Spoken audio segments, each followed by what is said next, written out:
and welcome back. If this is your first time, I hope you'll stay. Espero que te quedes. Now today, we are looking at a topic that I really enjoy, nationalities.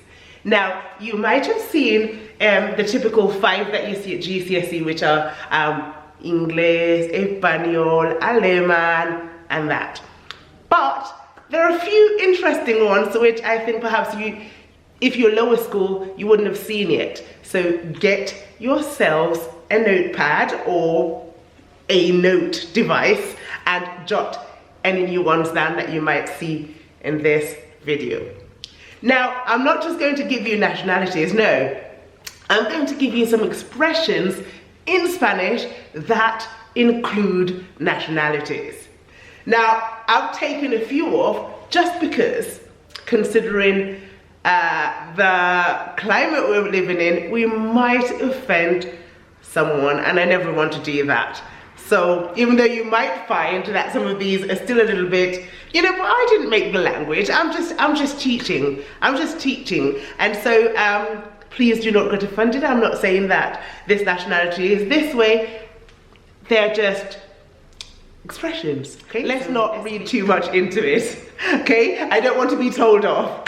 Right. Okay, so the first nationality we're going to see from the list is Catalan, or we could say Catalonian, which is just Catalan.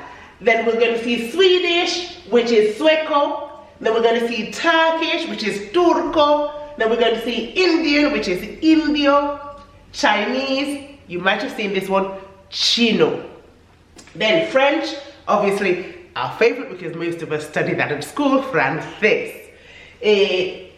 Russian, Russo. Polish, which is Polaco. North African, referring to Muslim people, Moorish. In Spanish they say Moro, but I don't feel as though that's the best way to describe this group of people. And we're going to top it off with German, which is Alemán. Okay, let's just dive right into it.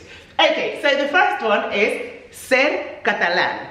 Ser, which is to be. So ser catalán, to be Catalonian, to be Catalan. What does that mean? Are you ready? Are you ready for this one? Well, it means to be stingy. Uf. Tu amigo Juan es muy catalán, okay? Your friend John is really stingy. So you might have seen this because I've taught this before, that stingy means tacaño in Spanish, but since we're doing nationality, I had to put this one up. Okay, so it's the same as ser tacaño, okay? Tacaño.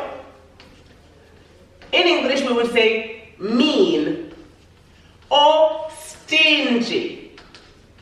Okay? Oh, way too stingy. I don't like stingy people, okay? A mí no me gusta la gente tacaña, okay? Que es muy catalán, it's very stingy. ¿Eres tú muy catalán? Love this one for you, okay? Ser catalán. Now, there is, I've heard that they have this fame for being stingy. Is it true? Have you been up there? Are they stingy? Let me know. And if you're Catalan and you're watching this, is this true?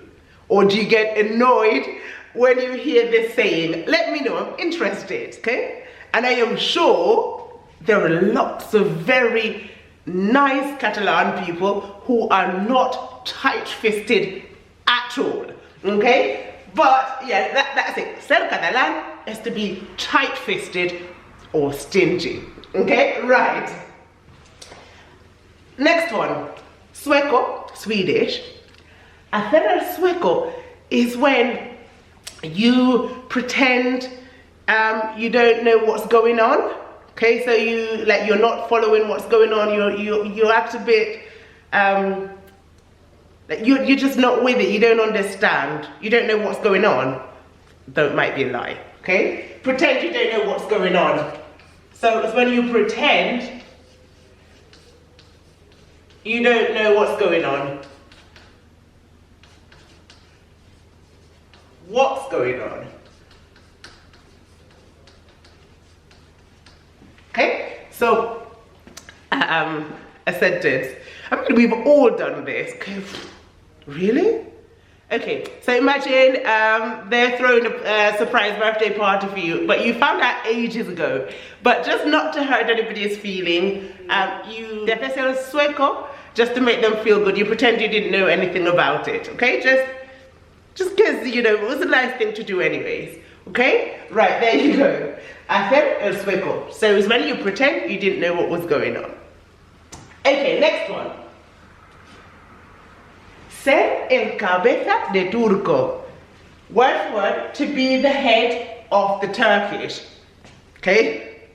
And this is when you get blamed, okay, for get blamed for things. Even when you're innocent. Oh, hate when that happens. So imagine everyone's having a food fight in the canteen. And you're just there minding your own business, and somebody hits you with a cupcake over the head, and then right at that moment, the teacher comes in, and they pull you out, start shouting at you, and you're like, what? Siempre soy el cabeza de turco. I am always getting blamed, even when I'm innocent. So this is what it is. When you get blamed, even when innocent. Okay? And let's be fair, this has happened to all of us at some time or another, okay? Especially when you're growing up. If you have siblings, you will know what I'm talking about, okay? So, ser el cabeza de turco is when you're the one who always seems to get blamed for whatever is going on, regardless of the fact that you are innocent. Okay, I love this. Ser el cabeza de sueco. De turco. Ser el cabeza de turco. Okay, so remember turco, Turkish. Right, hacer el indio. Now this has a lot of different meanings, but the general meaning of it, the general translation is to mess around, okay? So to not be that serious, to make a fool of yourself, to play the fool, okay? But it also means to have a really good time, you know? ¿Qué estás haciendo? ¿Estás haciendo el indio otra vez? What are you doing? Are you messing around again? Hacer el indio. I love this. I think when I think of Indians, especially as a child, I think it's because we always had those Indian games that were just so much fun. So I can see this one. I can see this one. Hacer el indio. Okay? Right. Ser un cuento chino. Word for word, to be a Chinese tale or story. Cuento, story or tale. And it's when it's a lie. Something is a lie. Es un cuento chino. It's to be a lie. Okay? It's not the truth. Okay? Todo lo que has escrito en tu libro, pues es un cuento chino. Es cuento chino, okay? Everything you've written in your book is a lie. It's all lies. Okay? Lo de tu novio nuevo es un cuento chino. That thing about your new boyfriend, it's a bit of a lie, isn't it? Bit of a tall tale. There you go. Okay, to be a lie or a tall tale. Next one. Despedirse a la francesa. Now the word despedirse you've seen, which is to say goodbye. Me despido. I'm going, bye. Okay, despedirse, to say goodbye. So despedirse a la francesa, francesa being French, means you actually leave without saying goodbye. Okay, I'm here talking to you, all of a sudden I look around, you're not there, but you didn't let me know you were going because you didn't say goodbye. Now, I was talking to my friend, and he said that in his country, they say it with a different nationality, okay? So I've seen it with Irlandés, and I've seen it with Indio, which means the same thing. So I suppose it depends on your region. You might say one nationality or another, but it all means the same thing. To just leave a place without saying a proper goodbye to the person or the people you've left behind. Which is just rude. Come on. Okay, so despedirse a la francesa is just leaving without so much as a goodbye. Okay? Right. Next one. Ser una montaña rusa. Montaña rusa is a key word for you. It's a roller coaster. Okay? It's quite self-explanatory if you ask me. So it's when something is quite up and down, quite literally. Okay, it's not very stable. There's little stability. So it's hot and cold. It's not as smooth as it should be. So la relación con mi exnovio era una montaña rusa.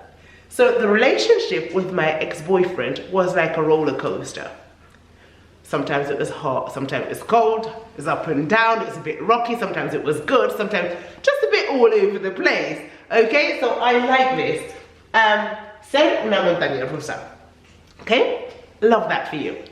Okay, next one. Hacerse el ruso is from Costa Rica. So if you've been watching, you would have noticed that I've been talking to a couple of people from Costa Rica. And in Costa Rica, they say these two expressions, so I wanted to add them in, okay? En pagos de polaco, in Polish payment. Love that. And so that's when you pay for something in installments, okay? So to pay in installments. Perhaps you don't have all the money to pay all in one go, so you pay bit by bit, okay? Pay in installments.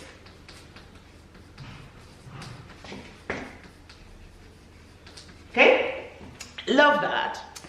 The next one, I heard this in a song actually many years ago, and I didn't quite understand what it meant.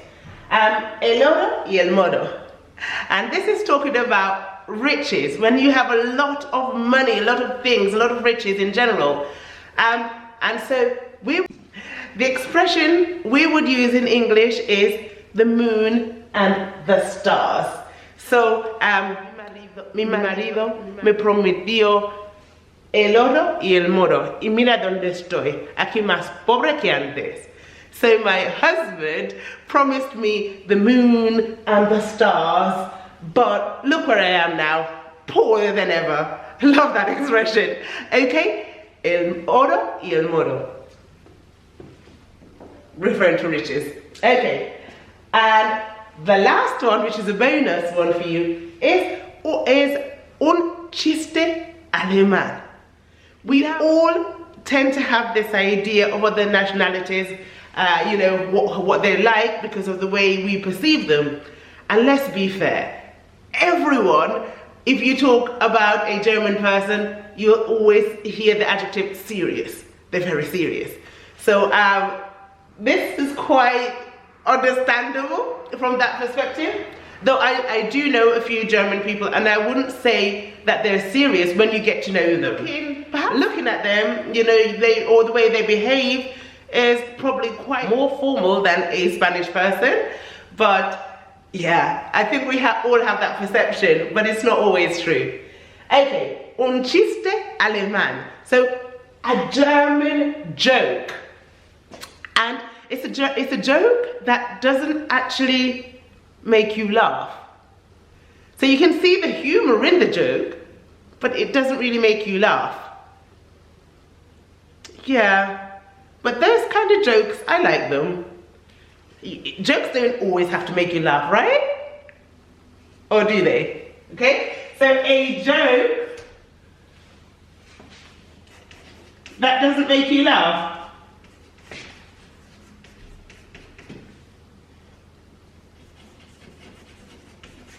Okay. Are jokes always supposed to make you laugh? Or are jokes just, you can smile at a joke, or just keep it for yourself. Okay. So yeah, that is it. 10 expressions plus a bonus, including nationalities. Let me know if you know another expression to do with nationalities in Spanish or in your region. Share it with me because I always love to hear it. And with that, I'm going to say adios. Take care.